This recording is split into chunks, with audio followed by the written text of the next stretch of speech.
Assalamualaikum warahmatullahi wabarakatuh. Salam sobat hobi bola.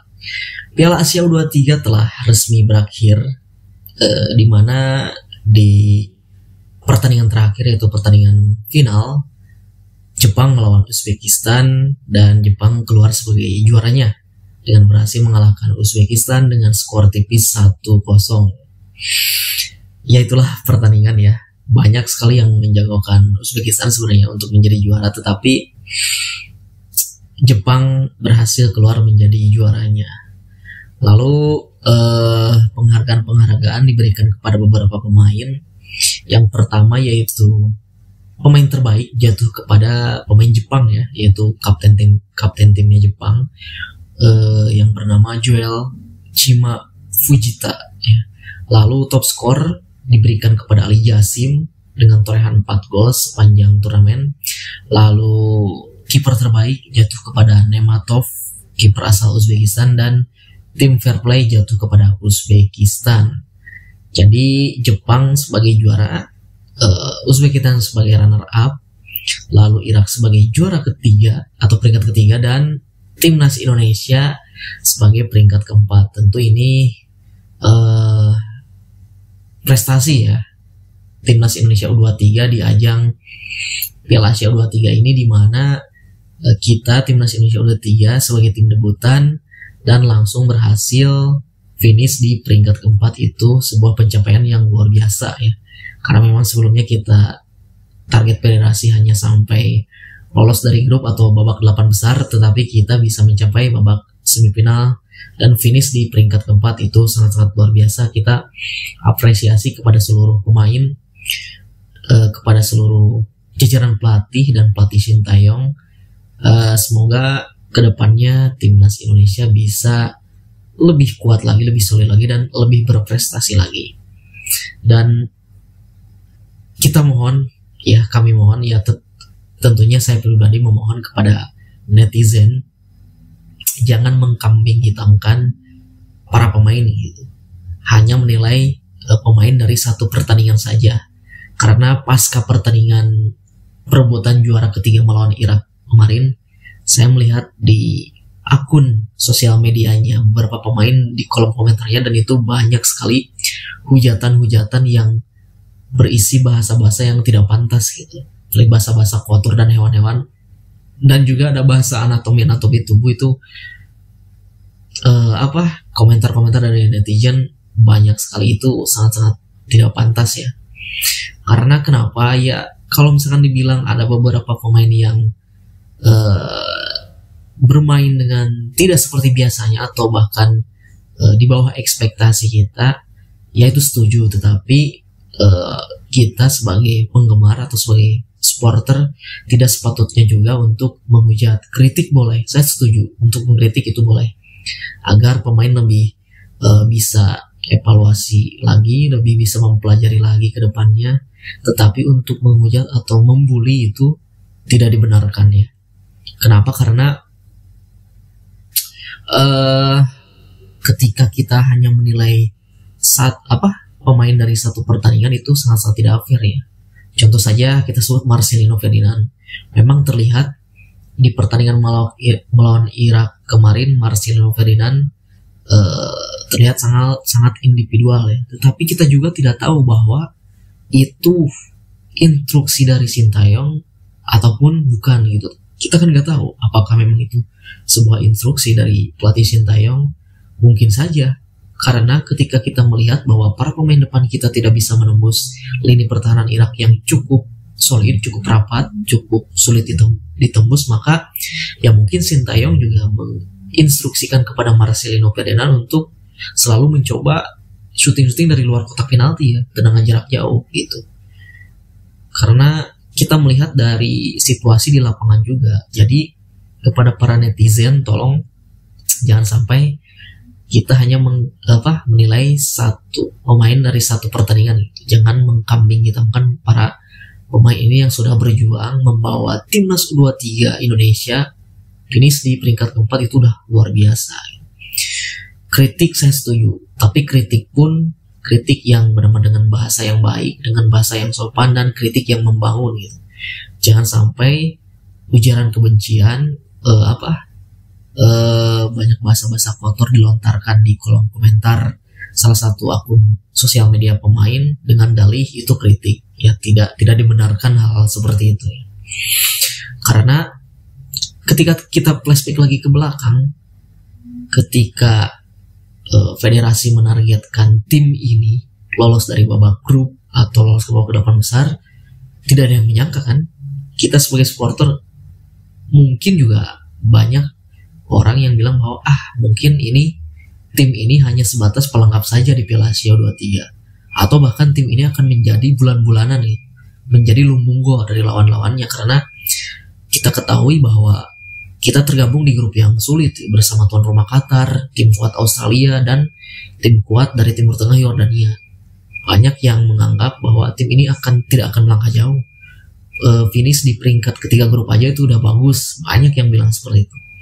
Bahkan ketika kualifikasinya pun timnas U23 waktu itu tergabung dengan Cina Taipei, lalu dengan Turkmenistan ya, hanya 3 negara.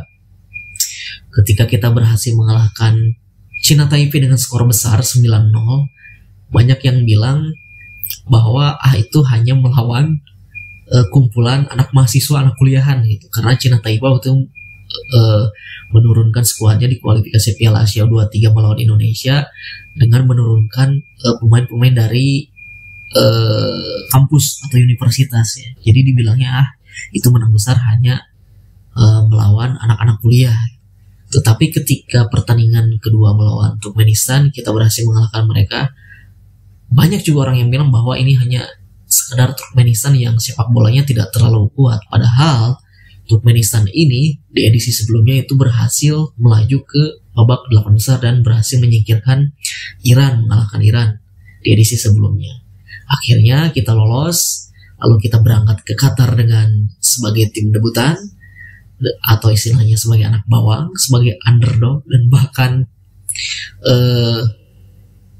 banyak dari kita yang menduga tidak akan melangkah jauh. Tetapi siapa sangka ketika STY menyatakan bahwa saya siap, saya yakin akan bisa membawa tim ini ke semifinal, mungkin banyak orang, banyak supporter kita yang bilang bahwa ini pelatih udah gila gitu.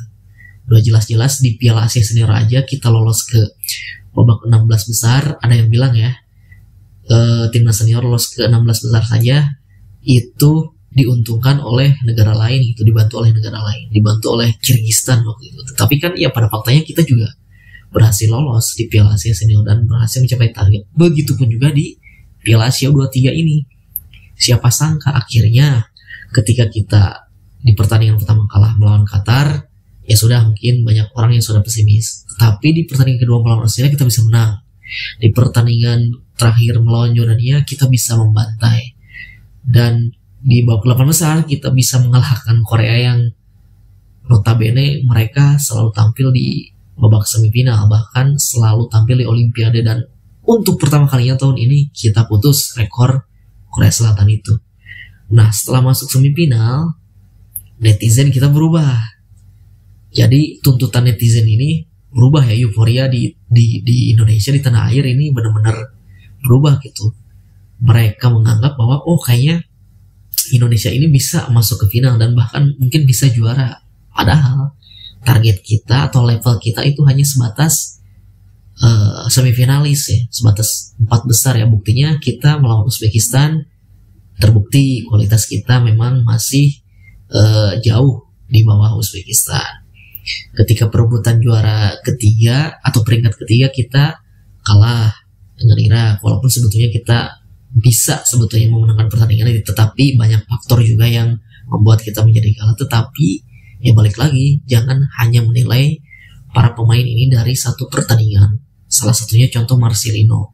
Ketika para netizen menghujat Marcelino Ferdinand karena keegoisannya di pertandingan melawan Irak, apakah kita tidak tahu bahwa sumbangsihnya dia mulai dari awal babak grup hingga ke babak semifinal ini tentu sangat signifikan. Karena ya kita tahu memang Marcelino ini salah satu pemain terbaik yang kita miliki di usianya saat ini gitu. Jadi kita harus support terus para pemain kita harus mendukung terus, jangan sampai sekali lagi saya bilang memberikan komentar-komentar negatif dengan dalih itu memberikan kritiknya.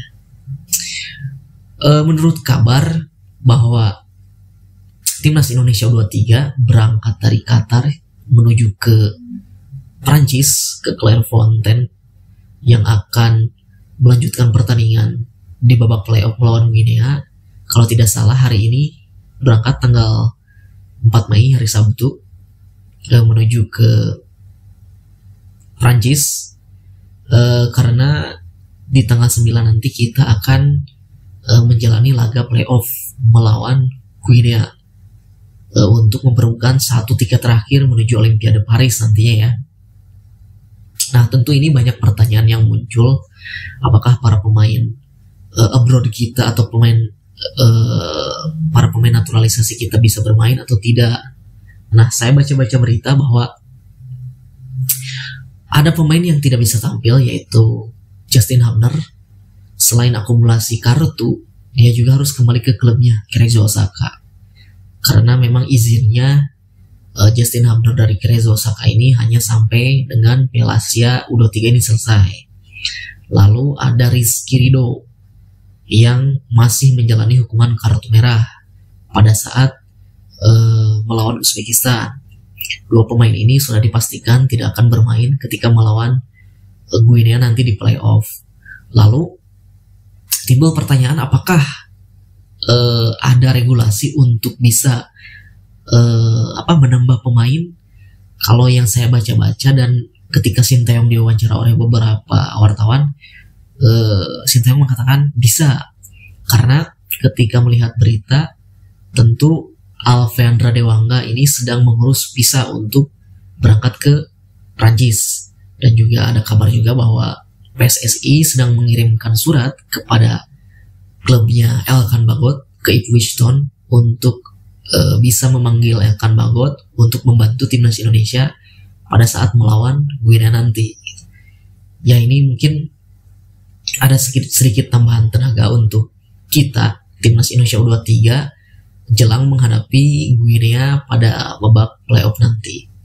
Nah, ketika kita melihat kekuatan dari tim Afrika ini, tentunya sebenarnya kita ini memiliki kesamaan ya bersama Guinea ini. Jadi Guinea ini di tahun lalu mereka berpartisipasi di Piala Afrika U23 sama halnya seperti kita sebagai tim debutan, dan mereka berhasil finish di peringkat keempat.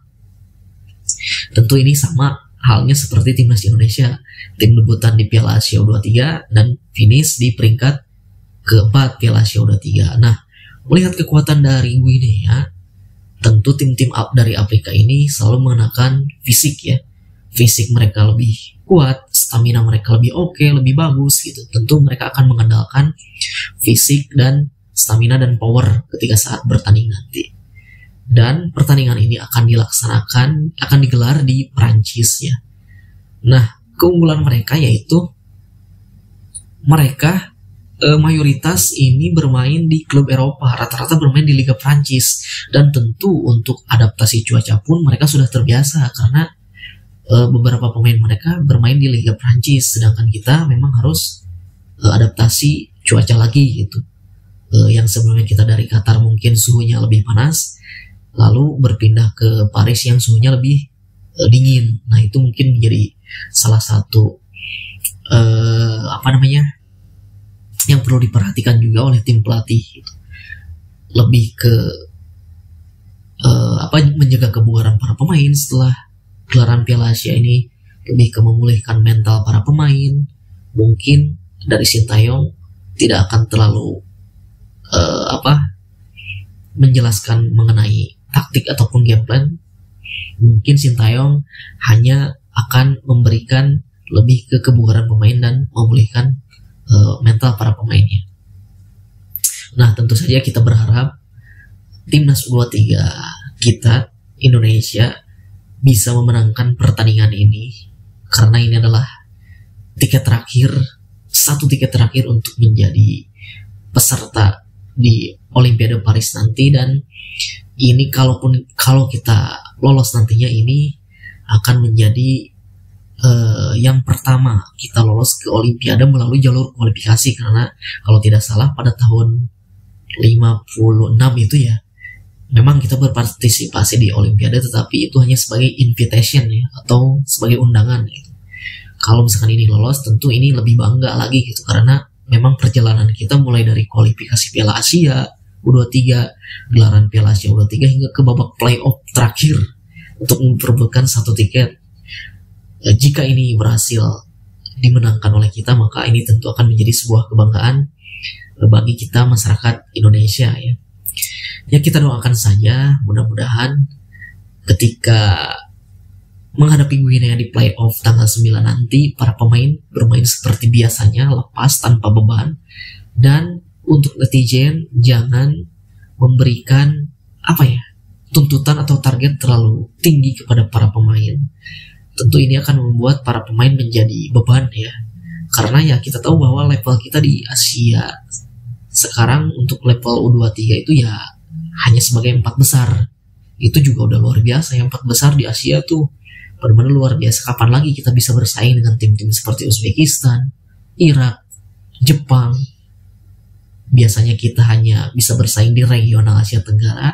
Nah, mulai saat ini kita mulai meningkat. Kita bisa berbicara banyak di level Asia U23, walaupun ini kelompok umur, tetapi U23 ini menjadi gerbang nanti ke senior ya, seperti itu. Mungkin itu saja dari saya. Terima kasih, sampai jumpa lagi di video selanjutnya.